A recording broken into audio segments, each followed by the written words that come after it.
Kembali bersama kami dalam Selamat Pagi Malaysia. Salah satu institusi yang sememangnya merupakan tumpuan ramai adalah SPRM yang pada tahun ini akan menyambut ulang tahun ke-54. 54 itu satu tempoh yang sangat matang sebenarnya kalau kita lihat dari sudut kemanusiaan. Benda hidup 54 tahun itu kata sikit lagi, baki 6 tahun lagi masuk veteran, warga emas, boleh pencen lagi. Warga emas. Tapi SPRM tak ada definisi seperti itu. Mereka akan terus saja berkhidmat untuk masyarakat Malaysia, memastikan agar kita semua dapat hidup sentiasa sejahtera. Bebas rasuah. Jadi kita ingin berkongsi pada anda sebenarnya setiap tahun pada 1 Oktober merupakan hari ulang tahun BPR ataupun SPRM. Jadi tahun ini apakah istimewanya, kita nak berkongsi dengan lebih lanjut bersama dengan Tuan Kamarudin Ripin selaku pengarah bahagian komunikasi strategik Suruhanjaya Pencegahan Rasuah Malaysia SPRM. Kita mulakan Tuan dengan berkongsi tema untuk sambutan tahun ini dan mengapa tema itu dipilih. Okey, pertama-tama kita ucap terima kasihlah pada RTM kerana sudi mengundang SPRM pada pagi ini. Sempena sambutan ulang tahun BPR SPRM ke-54 ini, kita memilih satu tema, mana tema ini sebenarnya penyertaan pada warga kita, warga kerja SPRM, iaitu semarakkan integriti, rasuah diperangi. Itulah tema yang kita telah pilih bagi sambutan pada tahun inilah. Jadi kenapa tema itu dipilih sebenarnya, Tuan? Begini, dalam usaha memerangi rasuah ini, pertama-tama dalam setiap individu itu mesti ada nilai integriti yang tinggi. Tanpa nilai integriti yang tinggi, apa sahaja tindakan kita buat, sama ada menentang rasuah, menentang jenayah dan sebagainya, kita akan gagal. That's why kita kena semarakkan integriti ini, sama dalam diri kita, dalam keluarga kita, dalam jabatan kita, dalam agensi tempat kita bekerja, di mana sahaja. Kita kena gerakkan usaha sentiasa meningkatkan integriti dari masa ke semasa.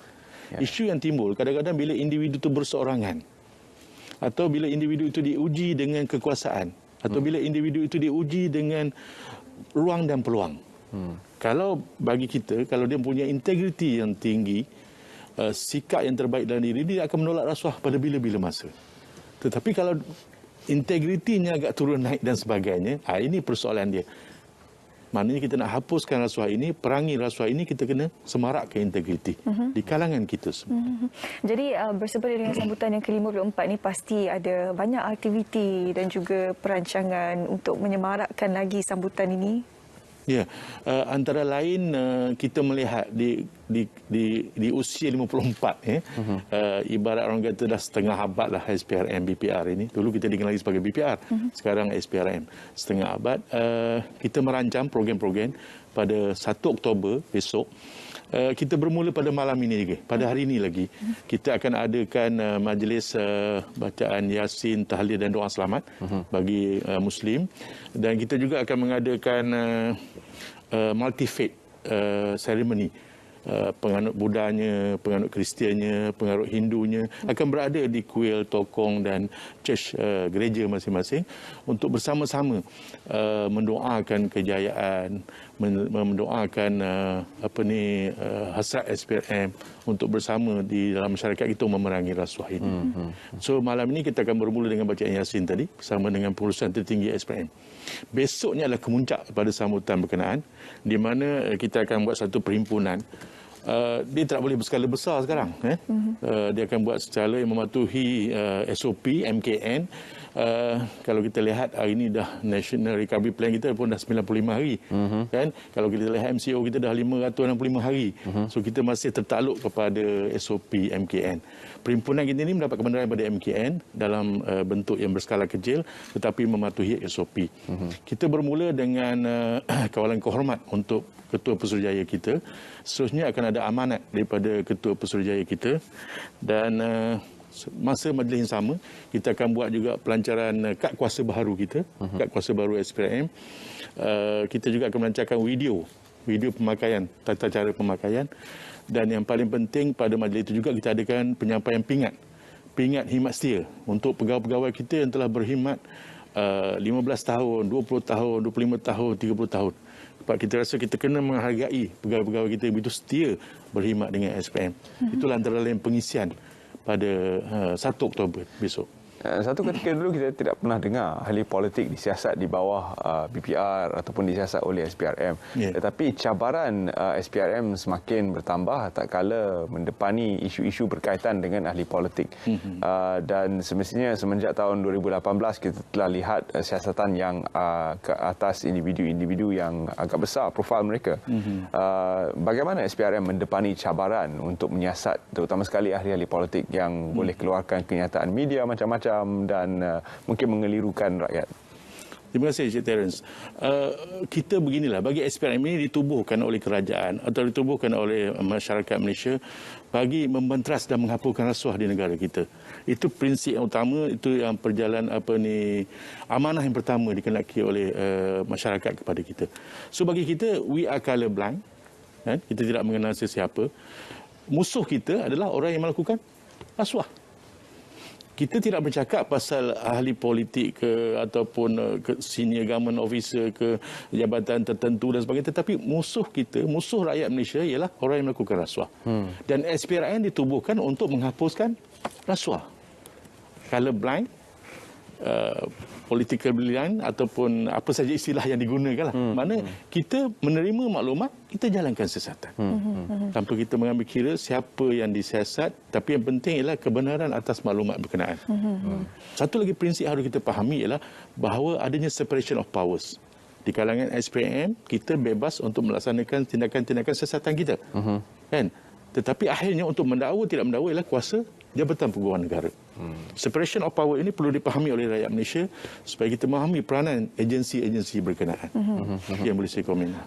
Mungkin sedikit Tuan untuk kita memberi pencerahan kepada rakyat. Apakah itu rasuah sebenarnya? Rasuah ni kalau kita lihat by definition dia boleh dalam bentuk pelbagai cara. Kan? Selain daripada duit, barangan, apa sahaja yang memenuhi intipati rasuah, dia akan jadi rasuah. Hadiah. Hadiah kita pada keluarga kita, family kita mungkin tidak rasuah.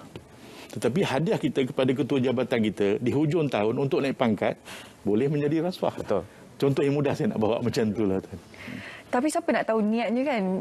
Contohnya tu ialah kadang-kadang kalau dia bagi ke, kalau ikhlas ke, mungkin rakan-rakan sekeliling kata rasuah, tapi sebenarnya ataupun kalau kata nak bagi untuk hadiah, mungkin sebaliknya lah kan, vice versa.